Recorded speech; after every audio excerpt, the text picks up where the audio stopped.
I am so excited to show you the recipes in today's video. They are all ground beef recipes, but you can absolutely substitute the ground beef for ground chicken or ground turkey based on your preference.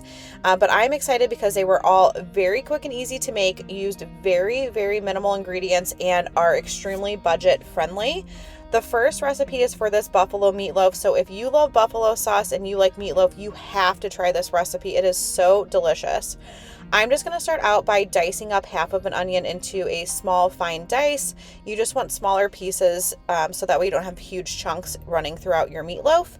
And I'm going to use the other half of that onion in a recipe later on in this video. I kind of planned these together so that way I could use similar ingredients in them because that way it was more budget friendly and just kind of a fun little challenge for myself.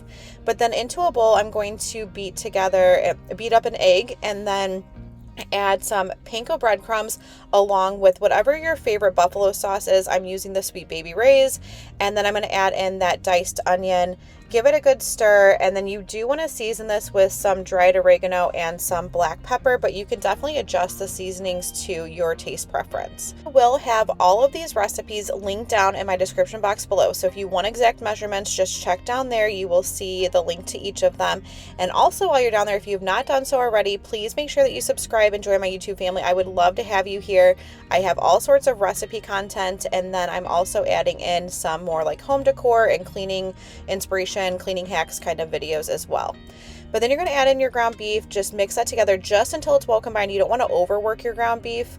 And then I'm just using my 13x9 pan. You could use a meatloaf pan, whatever your favorite is for cooking meatloaf. And I just sprayed that with some nonstick spray, and then I'm going to form it into a loaf shape. This is going to go into the oven for 20 minutes at 350 degrees. And then you're going to take it out, top it with some more of the buffalo sauce, and then sprinkle it with blue cheese. Now I use gorgonzola because that's my preference over blue cheese, and I only did it on about half of it because my husband doesn't love gorgonzola, but he tried it with it and he said to him it actually made this recipe. So if you like it, or even if you're not quite sure, definitely give it a try because it was delicious. Then you're going to bake it for another 20 to 30 minutes and then serve it up with some mashed potatoes or whatever your favorite side is, and you are ready for dinner. Next up, we have this cheesy tater tot casserole, which is going to be started out by just browning up some ground beef along with the other half of that diced onion. And for all of these recipes, I just bought a larger package of ground beef from Walmart because it's more budget friendly. And then I just portioned it out on my food scale into 1 pound measurements. So that way I had it ready for these recipes throughout the week. And like I said, it just makes it cheaper. And if you're not going to use all of it, just pop it in your freezer. Then you want to add in some Worcestershire sauce, which I was out of, so I substituted soy sauce, and you couldn't even tell it was soy sauce. It just gives it like a good, like kind of salty flavor. It was absolutely amazing. You just want to let that cook down for a few minutes until the pan is kind of dry there, so it's not too liquidy. It gives it a chance to let that soy sauce reduce down a bit. And I also want to mention that you do want to drain your ground beef if there's excess grease in your pan as well.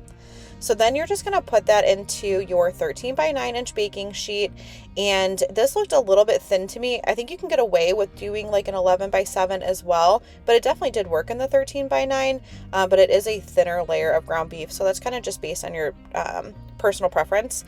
Then you're going to top that with a can of cream of mushroom soup, and just try your best to spread that out. I know it's a little bit difficult. It does not have to be perfect. We're going to cover it up. No one will know.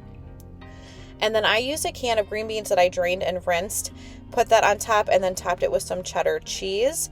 I also do want to mention my husband is not a fan of cream of mushroom soup, so I just told him there was like a gravy on it. He did not know any different, and it really does taste amazing. And then you just want to top this with some frozen tater tots. You don't need to thaw them, put them on frozen. The recipe said to like put more than I did, but I knew that if I filled it completely, it'd be too much for us. And then you just pop that in the oven at 375 for about 35 to 40 minutes. And this was absolutely incredible. It had amazing flavor, and again, was super easy to throw together. Now, if you like shepherd's pie, or even if you haven't had it, this lazy version is incredible. I was so surprised at how good this was. And I actually went back for seconds, which I usually don't do on dinners, but oh my gosh, this was really good. And again, super easy to throw together. Again, starting out with browning a pound of ground beef. And like I mentioned in the beginning of this video, you can definitely substitute that with ground turkey or ground chicken if you prefer. A little trick I like to do is add Worcestershire sauce into ground turkey or ground chicken. It just gives it kind of a meatier flavor. So if you haven't tried that, I would definitely recommend giving it a try. And then you're going to add in a can of tomato soup along with a half a cup of water that I just poured into that can so that way it kind of cleaned it out. And then you're going to add in some beef stew mix, like 1 pack of the seasoning for beef stew, and then also your frozen vegetables. You can use any kind that you like. I just did the frozen peas and carrots. And then you just want to let that cook down for about 10 minutes, giving it a stir every now and again. I turned this down to low because the liquid was definitely evaporating. But let that cook for about 10 minutes, and then you're going to put that into your dish. You could do a 13 by 9, that's what the recipe called for. This time I did an 11 by 7 and it did work out perfectly. But you just want to spread that into an even layer, and then you're going to top it with your mashed potatoes. Now you can do homemade, you can do the box, which is what I did for this, and it was kind of perfect for this because you can tell that they were instant mashed potatoes in this recipe. Or you can do like the Bob Evans are really good, the refrigerated Bob Evans mashed potatoes. But just go ahead and top that, but you want about 4 cups of mashed potatoes. And then again with cheddar cheese. So this was the other half of the block that I used from the previous recipe. And then this is going to go into the oven at 400 degrees for about 30 minutes. I had prepped mine the day before, put it in my refrigerator, so it took about 40 minutes in the oven. But look how good and golden that cheese crust is. And like I said before, this is absolutely amazing. You have to give it a try.